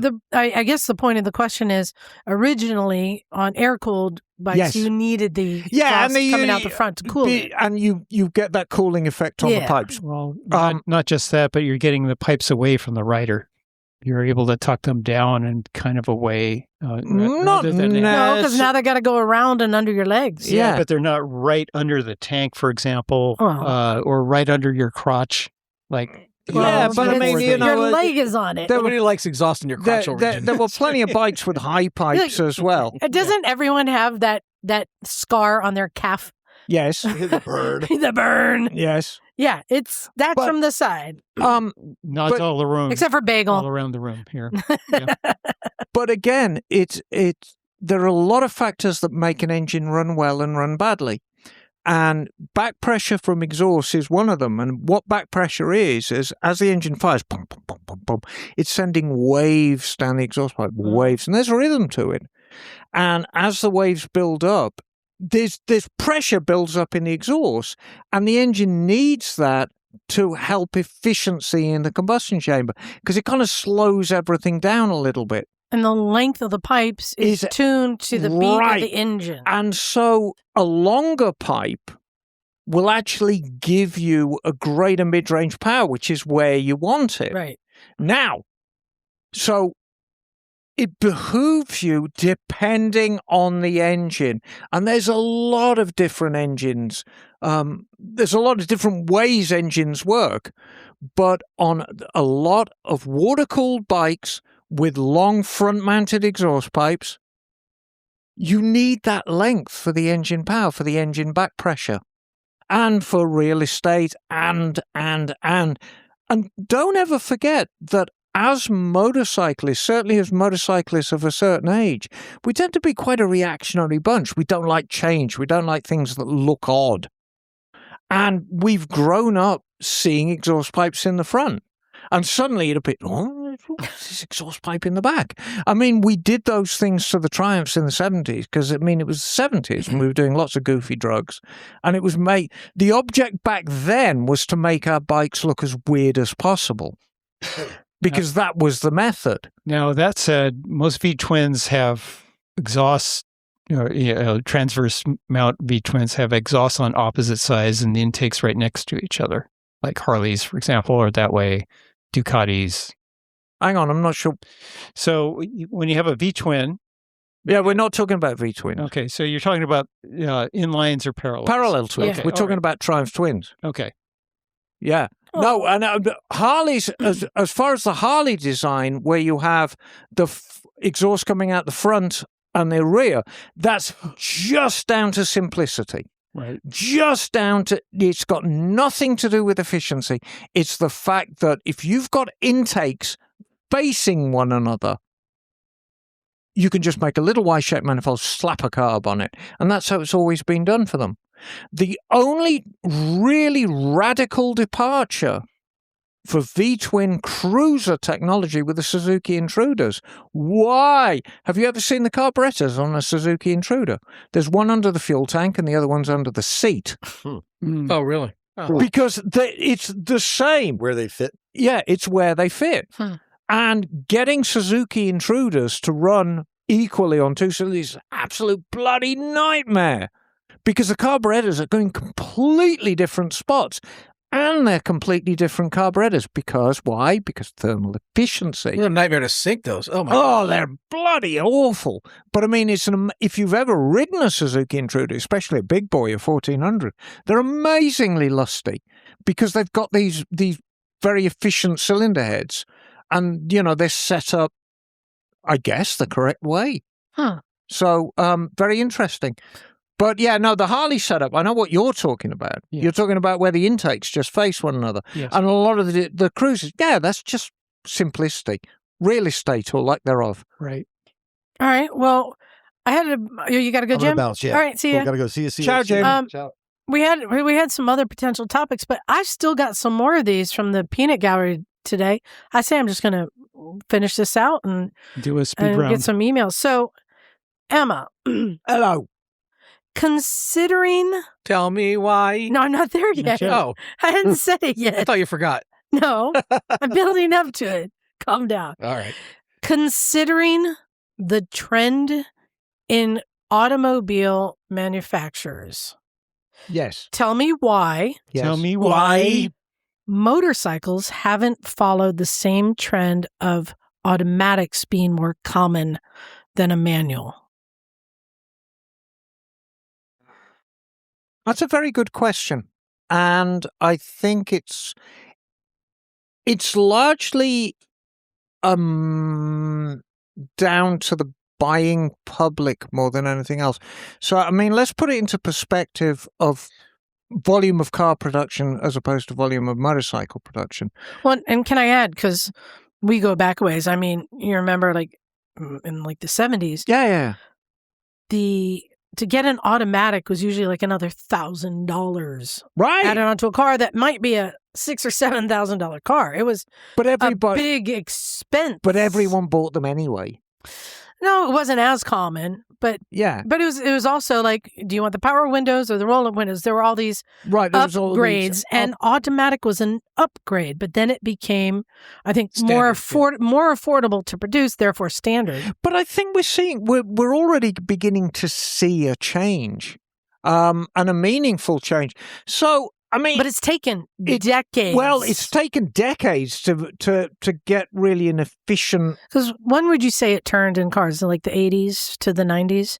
Well, maybe before then. I don't know. Yeah. I mean, certainly among small cars. I mean, I know there was a lot of people who bought Datsuns in the 70s. You're right. If you that go were back manuals. to cars of the 40s and 50s, there's going to be... So, like, the Packard is a great example. So Yeah. the Packard is a big luxury car, Yeah. but it's a manual. Oh. It's 3 on the tree, as a lot were back then. Wait, is it semi-automatic? No. No, okay. No, it's completely manual. Yeah. When did they introduce? I think the Power Glide transmission came in the early 50s. Early 50s. And and it really was a revolution because it made driving a lot easier. Well, and we can look at scooters, Bagel. When did scooters transition from being to being more common to be an automatics? It's we'll say? 90s, right? No, it was before that. I would say it was probably in the 80s when the Japanese scooters got really big. So that seemed to be more in Hondas and par Yamahas. with the automobiles and that trend. But then that's the market. Right. Here's Because it some of was the sold as- factors I believe. Okay. Here's some of the factors I believe. First and foremost, let's go back to the fact that motorcyclists are a reactionary bunch. We don't like new things. We like traditional things. Secondly, it is a smaller market. It's a lot smaller market than a car. So there isn't the amount of money on the table to develop a meaningful automatic. I think it's no surprise that the automatics we're seeing now that truly work are the Honda DCTs. And Honda have all this money coming in from the car division to help develop the DCT system. Whether that's going to change the industry, I don't know. I mean, it's the most popular I've ever seen automatics. It's funny. I was talking to Greg over at Gilroy about it a while ago, and they are quite popular. They're more popular than you might think, the DCTs. Yeah, Bagel. And also, let's not forget that it may not be a full automatic, but Honda did start with the Super Cub in 1959, With the automatic which was clutch. automatic clutch, which made things a whole lot easier for people. And they've gone full circle now with there's so many bikes that are being offered by Honda now with the e-clutch on. Yeah, but which basically it's just takes out the clutch. It's just interesting that the scooters followed the same trend as the cars, and we're decades behind. Well, I think and it's not for the technology, I don't think. I know. I think a lot of it is who rides them. Yeah. I really think it's who rides them. Rebels. Yeah. Yeah. And the scooters, the scooters have been marketed as something that's a simple, easy Not transportation that anybody could ride. And that's been, their success, especially with Japanese bikes. Right. All right. Well, the other thing, too, is automatic transmission technology use a torque converter, and they use very complicated and rather bulky hydraulics to control that stuff. And there isn't the same amount of real estate left on a bike to put that kind of automatic transmission. Well, now you can. But you're saying so technology in space? Well, yeah. You look at a modern automatic like a ZF8, for example, is a very popular automatic transmission. It's used in everything from family sedans to the Toyota Supra. The thing is huge. It's a big, long, huge thing with multiple clutches, incredibly complex, and probably weighs 500 pounds. Yeah, but that's because it's got so many gears. Yeah. There just isn't room on a motorcycle to do that. Right. And that's also the same reason why you don't see a lot of hybrid motorcycles either. There's just not room for all of the parts that you need to make that happen. Yeah. There's lots of hybrid cars, though. So Okay. So the e-clutch is a great compromise that allows you to get that functionality with normal continuous mesh transmission technology. Cool. All right, Emma, I have another one for you. Yes. Tell me why Tell me why. you rotate the tires on a car and not a motorcycle. Oh, easy well, you enough. want the quick answer? Different sizes. Yeah, I mean, But the real question is, why are tires on motorcycles directional and not on cars? Because on cars you can rotate them over to the other side, so they're not directional. well, no, they are rotational on cars once you get up to a certain level of performance. Okay, but Yeah, I mean, your you average understand car what- tire, you can run in both directions. You can turn it in, you Yeah. can turn it out because it's a low performance tire. When you get up to high performance car tires, they are very much directional. Bagel, you had something to add? well, it's not just the direction, though. It's different sizes. Well, yes. You have I different know, but sizes for assuming an the engine. sizes are the same. So why are they directional? Because poor Todd, who was mounting his tire He today, mounted it guy, mounted backwards. backwards Oh, and just God. was out there just struggling because he had to turn around. So the question is, why are they directional? Because of the way the tires are made and the way the belts are laid within the tire, there are different forces that are on the tire. So if you have a front tire on a bike, the major force it's going to encounter is braking force. So what's going to happen is as you brake, the rotors or the drum brake on the bike is trying to stop the rotation of the tire. Meanwhile, the inertia of the bike is still trying to push the bike forward. So if we were to look under a microscope about inside the tire, the wheel is still the wheel is trying to stop turning. Meanwhile, the inertia is still trying to push it forward. So they lay the bands in the tire, the actual internal carcass of the car, to resist that deflection as much as possible. So we're talking radial tires here. Yes. Yeah. We're talking, and to a certain extent, bias play tires, because bias play tire aren't truly, there's always going to be banding that goes around. But interesting enough, bias play tires or cross plays are very rarely directional. Very rarely. Normally you can put them on but and radial tires. And the directionality also has to do with water dispersal too, doesn't it? Well, in the pattern of the wheel, yeah. And Right, those the trend. those little grooves, they're called sipes, and it's called siping. And it actually pushes the rainwater out. Right. And we wanted to push it out to the side behind you, not in front of the tire. In front of it, so you form that slick. I got siped once. I didn't like the feeling. It made me feel dirty. And of course, the rear tire is Wasn't he was a front man for REM. Oh, that's Michael Stipe. Yes. But conversely, the rear tire is doing here in the corner. Exactly. Choosing your religion. That's right. The rear tire is doing something completely different. The inertia of the bike wants it to stay put. But of course, you're applying power. And so the wheel is trying to turn, whereas the bike's saying, I don't want to turn. Yeah, okay. So you're laying out the internal carcass of the tire to resist that force as much as possible in that direction. And as Bagel says, it's the same. You've got siping on the front, you've got siping on the rear. So in a wet weather condition, it's why motorbike tires always kind of look like they're going backwards. It's designed to throw the rainwater away. So you look at the front tire on a sport bike, like that thing's on backwards because that's how they look. Thank you. All right, got one last one. Okay. This is the same question, but it's a two-parter. It's a double dumper. So, Emma, tell me why. Yes, tell me why. Black became the norm for the color of tires. Oh, well, it's not their natural color. It is not their natural color. No. And the part two is, how did black become the norm for the color of gear? That's a very good question. So first one tires, second one gear. So black is from charcoal, and the natural color of rubber, of course, it's kind of clear. Yeah. But it's not a good color. What would you call that color? Fleshy. Amber? Yeah, it's kind of. It's the color of rubber bands. Yeah. Yeah, it's not a good color at all. So you look at, the early Coker tires that you find on vintage automobiles and motorcycles, those aren't black. Some of them are like off. Well, yeah, but that's colored too. It's natural. That's got white coloring in it. Natural. Because, it was all about the style. But yeah, I mean, they added charcoal to make them black. Heat dispersant, which is very good for heat. It's very good for heat because tires do get warm. Yeah. It radiates it.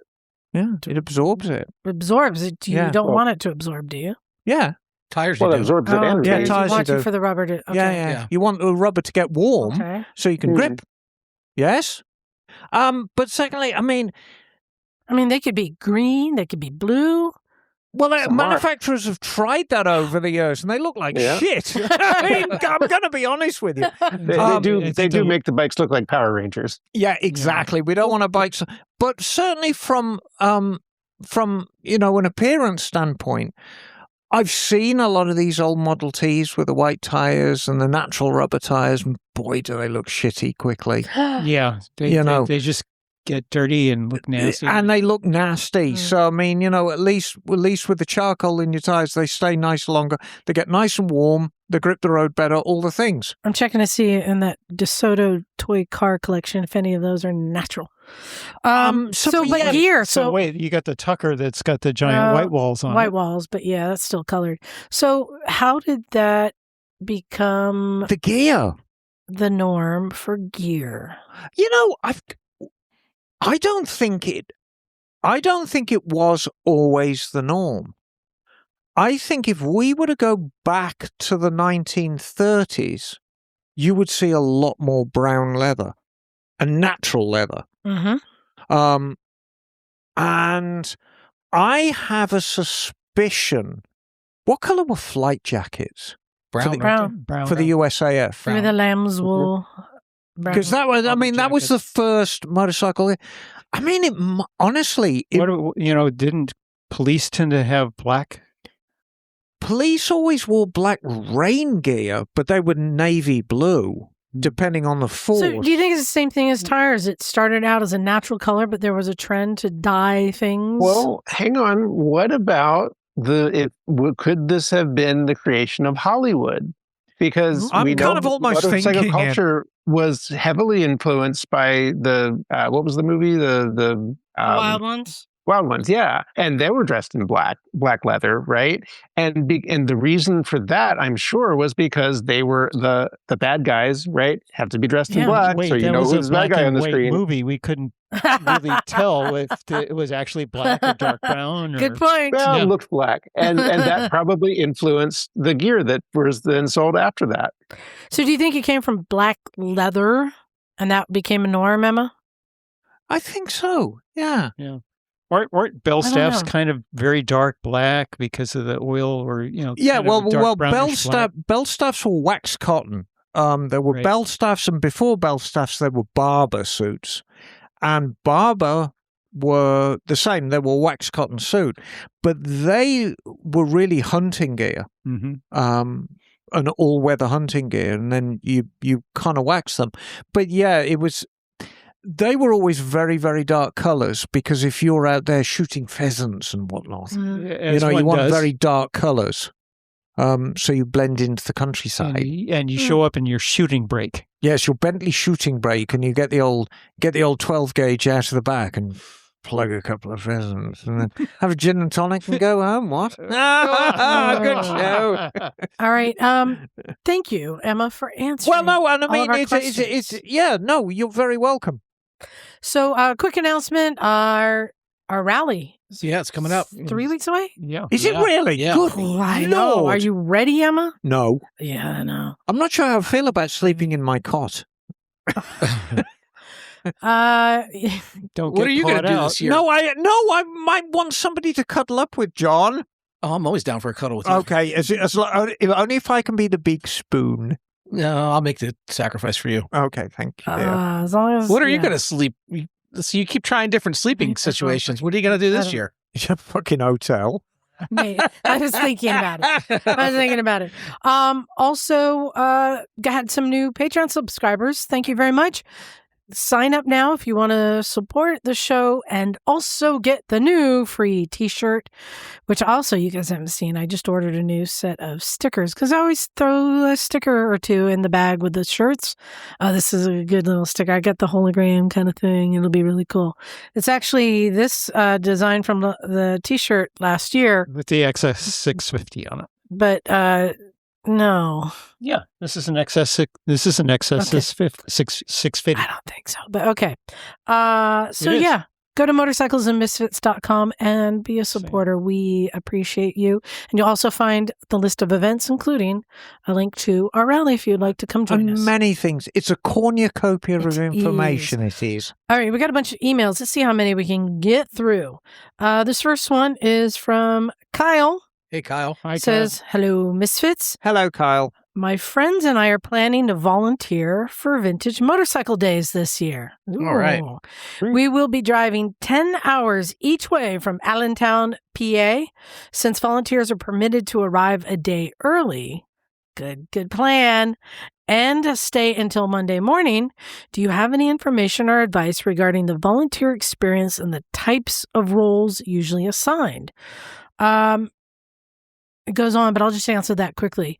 A lot of times the volunteers are working in the merch tent, just selling like the t-shirts and stuff. Right.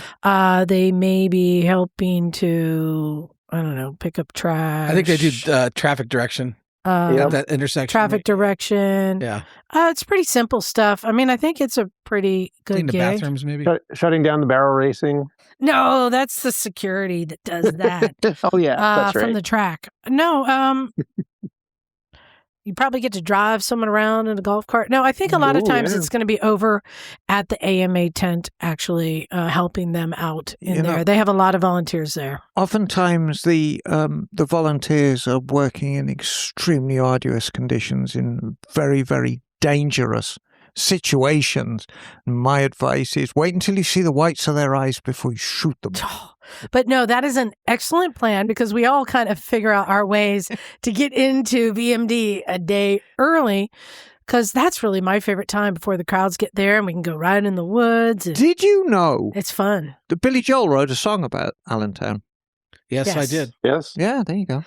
He says, on a related note, I rode my first Sportster this season. A friend of mine, who will hopefully be at VMD this year, picked up a 2001 883 for $1,200. Yep. Wow. That only needed a carb tune. It handled well and had plenty of power, though I am still getting used to forward controls. I'm also considering purchasing a Kawasaki hybrid. There it is. Huh. And found one locally for $5,500. Wow, that's Yeah, cheap. they're dumping them. I've seen them priced as low as $5,000 in California. What are your thoughts on this bike? Get a V-Strom instead. I'm thinking about renting it out on Twisted Road if I decide to buy it. I'm curious what with Knox electric bike experience, what is his suggestion on a used electric pit bike? It was lovely to hear him on the podcast again. All right, so we got a couple things. The hybrid. Who was it that did? Bikes and Beards. He did a whole thing. He bought one of those hybrids and he rode it around. He talked about the pros and cons. I think at $5,000, $5,500, you're going to get your value out of something that's interesting. It was definitely overpriced for the market, therefore not successful due to that. But if you want to be an early adopter and try something new, like I did, that's why I wanted to try the DCT. That's why I wanted to try the Nikon. It's fun to try the new technology out. The price is right. There's no reason not to do it. And I think he's absolutely on the ball by putting it on Twisted Road, because that's going to be one of the most popular bikes in Allentown, because people are going to be, I want to try this thing. Yeah, exactly. So, no, buy it. Yeah. $5,000, can't go wrong. And then his suggestion on buying a used electric pit bike. I mean, don't know about that one. Well, any electric pit bike is most likely going to be Chinesium. And it's going to be beat. Yeah. And it's probably been sitting uncharged for months and the battery's probably dead. Yeah. Or severely damaged at least. Death. So, and you can't get parts for them. Yeah. I would say not. But an electric pit bike, do we know any good models? I don't. I don't either. Yeah. Just buy an Amigo. You'll be happy. Yeah. Okay. Buy the Andre 3000. Neal, you got was in a band. email to read? I do. This is from Jason at Six Bike Garage. Hey, Jason. Hey, Jason. Hello, Misfits. I just finished. Use your words. listening- Yeah, use my words. Put your speaking teeth in, Neal. I'm missing some because, hockey, right? That's what I tell people. Just finished listening to your latest episode, and once again, you have touched on a topic that has been at the forefront of my mind, that being fixing things that others might just throw away. For example, I spent an inordinate amount of time this past weekend extracting the seized piston out of a rear brake master cylinder. To get it out, I needed to fill it with PB Blaster and heat it to boiling before I was able to drift it out. Serious stuff there, Jason. Good thing I didn't catch on fire. In a quasi-related conversation, I was telling a friend that I dream that maybe one day my work on old bikes could provide a soft landing into retirement. The friend asked what it would take to do that right now, i.e. get formal training, set up my own shop. I had to explain that it wasn't feasible. So many of the bikes I love to work on aren't worth it for someone to pay real shop rates to fix. Also, the people I like to help don't have pockets deep enough to throw money away on a bike that would ultimately be worth less than the repair bill. Yeah, that's a sad reality. I think now's the time to invest in Sportsters. Could be. And Emma talked about this before. The way you make money in a shop is you do tires and oil changes and basic service. Right now, I am working on a crusty 83 V45 Interceptor that I'm probably 20 hours into so far. I've got it running. There is like a link to a short of it firing up below. And now I'm working on sorting the brakes and the hydraulic systems like the aforementioned rear brake master. Perhaps a trained mechanic could do the work more quickly than me, but even someone very skilled is going to come across stripped, seized, and broken bits that need attention on older bikes, and all that takes time. Yeah. While I accept quote unquote donations to the garage, I never quote unquote charge for the work that I do on other people's bikes. I wouldn't feel right doing so. As mentioned, not formally trained and can't make any guarantees. So I putter along and learn. Jason, sounds like you have a recycle garage. That's You exactly kinda what it sounds do. like. Yeah. And who knows, maybe the YouTube thing turns into something someday and that it provides a means to get paid for doing this. YouTube, yes, and also TikTok and Facebook Reels and other video shorts are good media to look at to monetize it. Lately, I'm thinking that I'd like to find someone with a project of their own whom I can provide some teaching and guidance. I figured that might give me a better idea of what people need / want to learn and give me some insight into what I need to show in my videos. Anyway, sorry this is getting a bit long, but I want to encourage anyone listening to do what you can to save the bikes from the scrap heap. By the way, I love what you are doing at the recycle garage and plan to ride down from Seattle one of these days to come visit it in person. Do it. Cheers, Jason in Seattle from Six Yay. Bike Garage. Always good to hear from you, Jason. Emma, do you have Hello. an email you'd like to read? I certainly would, and this is entitled Spring Fever. It's from Kurt Adams. Hey, Kurt. Hi and hello, you wacky bunch. A few months back, I emailed in about my new acquisition of a 76 Burgundy Goldwing, which it's in Boomer Maroon, which I was only able to enjoy once before the snow began to fly. Oh, we was only able to enjoy it once before the snow began to fly about this past fall. Well, I'm happy to say that winter's relentless grip has weakened and the sunshine and birds are out. This past week, I was able to pull the old girl out of a total of 4 times. The thought of warm, sunny days forced me out as soon as the temperature went above 50 degrees, and I have so much to say about this bike. All good, I'm sure. It's a beautiful bike. While Miss Emma nicknamed Liza's Harley as the Barge, I regret nothing. My brother has nicknamed my Goldwing as Tugboat Tina. Or simply shortened to Tuggy. If you're lucky, Johnny, you'll get a Tuggy. And a rubby, too. Oh, God. He has become beyond smitten with its golden burgundy glory, as he should. He was feeling quite left out of the party. That was until yesterday, when he rolled up to my house with his own, and this is my favourite year of GL1000, 78 Goldwing in blue. Very rare bike. 78s are lovely. They really are. In the blue and gold. Now we look like a couple of freaks. Well, what a surprise, Kurt. 2 brothers that are either side of 30 are now firmly involved with bikes nearly twice our ages. My dad has even admitted that he is casually looking at ones online. Oh, yeah, this is how it starts. Clearly, he was smitten by it as well. At this rate, I will have the entirety of Wisconsin converted to old Goldwings by the summer. Nothing wrong with that. So while it's quite a porker compared with my other bikes, that is an understatement. I have never, ever in my life had more fun on a bike. It is supremely comfortable and so grunty.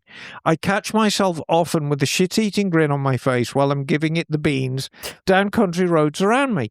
Handling is interesting but equally forgiving. I can't wait to explore more of what this beauty is capable of as the weather continues to improve, inching close to summer. To anyone out there considering a Goldwing, stop considering and just do it. Your life will be better because of it. I may never swing a leg over my MT-09 SP or Nighthawk S ever again. It's just pure joy on 2 wheels. That's all for now, but I plan to give an update later this year as my brother and I are now planning a Goldwing tour out to the Badlands this summer. Ooh. I'm out for now. Cool, Kurt. Hey.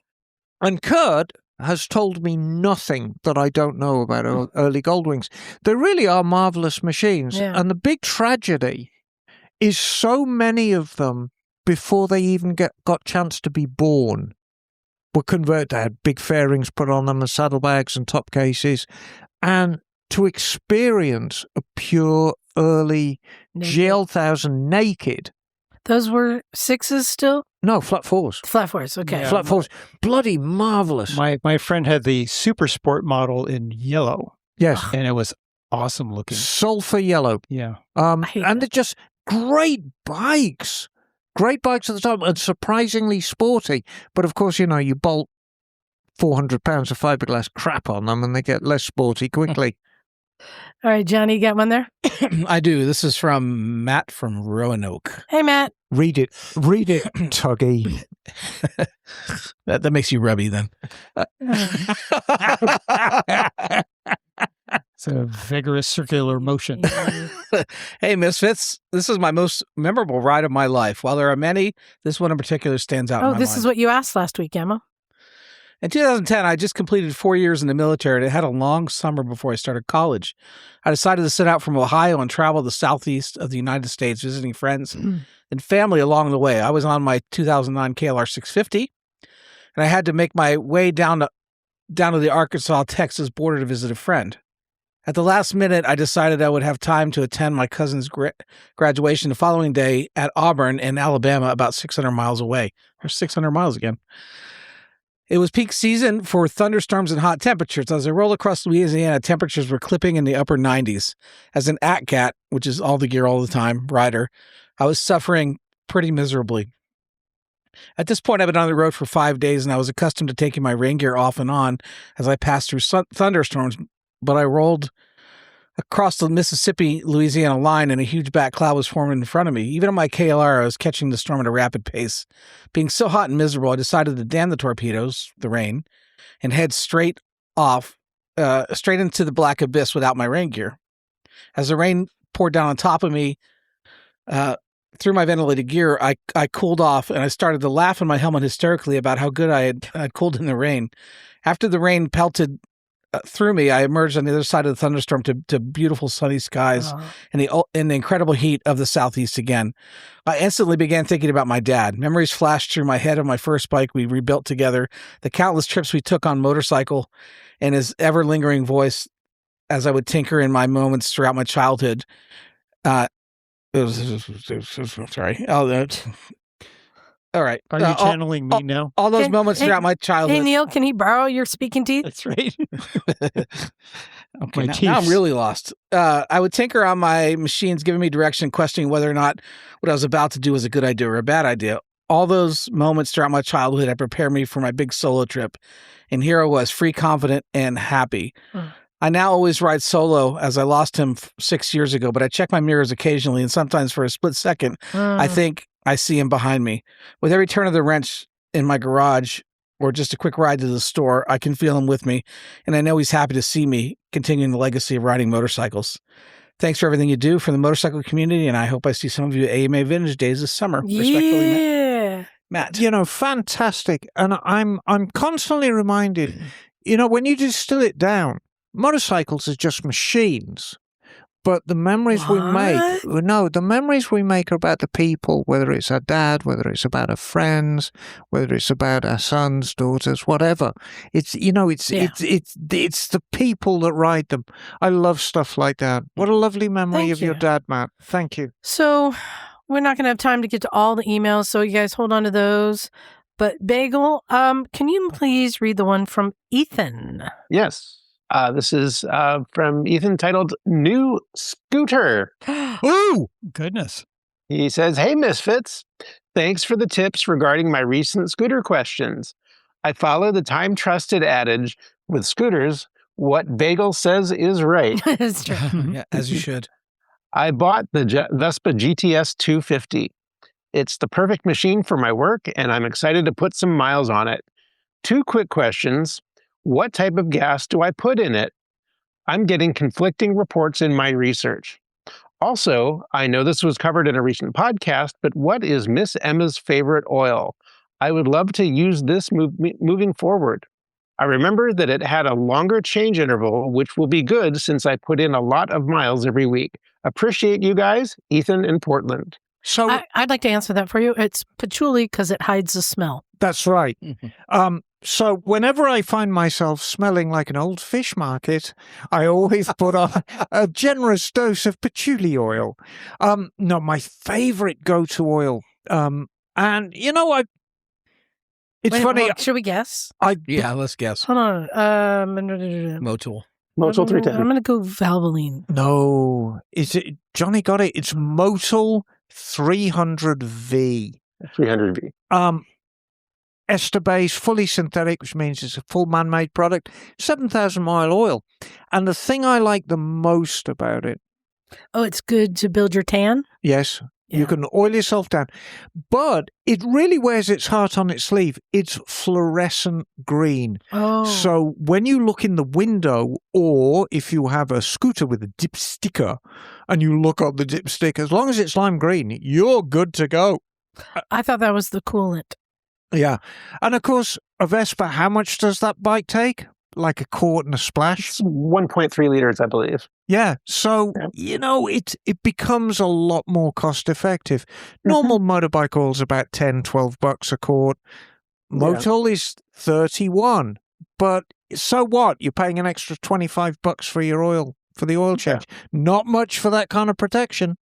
Yeah, and I will say that the GCS does have a 6,000 mile oil change interval per the manual. That's intended for easy riding. If you're riding it hard, there is a heavy duty service interval, which I think is every 3,000 miles. But with the Motul B10, you could probably ride it hard for the full 6,000, I would think. Would you agree, Emma? Easy. Yeah, absolutely. Yeah, as long as it's not getting a lot of blow You know, by. it's Vespas, even though they're high revving little things, they are quite easy on their oil because, of course, there's no transmission. There's no straight cut gears to smash the oil up. There's no clutch. Yeah, exactly. No oil. And Bagel? And the fuel. There we go. It takes premium fuel. There have been people arguing that, oh, you're fine with regular, blah blah blah. I disagree. As someone who has burned a valve or two running cheap fuel.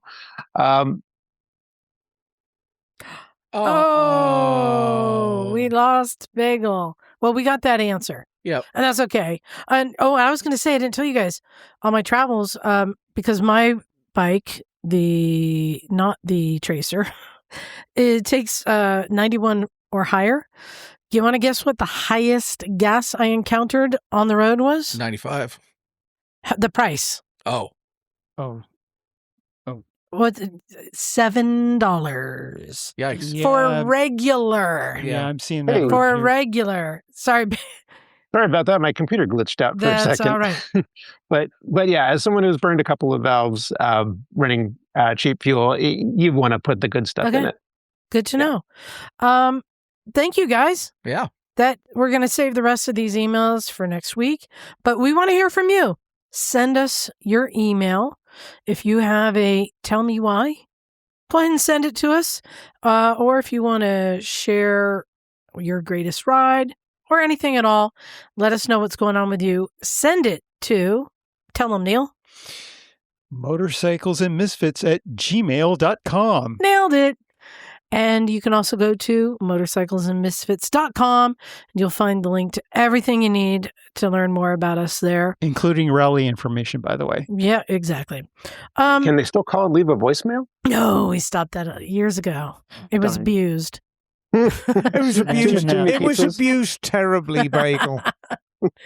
But thank you everyone for listening. Wow, you guys, we're 13 years. I can't believe we're still going, but we're doing it because of them. And I so enjoy the emails that come Who's in. them? The listeners, the other misfits that are out there. They're Yeah. all There are just like us. there are no listeners. We're all just misfits. We're all just misfits. Every single one of them. And- You're a bunch of freaks. And we're going to see some of them at the one show, and we're going to see some of them at Vintage Days. And some at the rally. I didn't tell you where I'm going this year.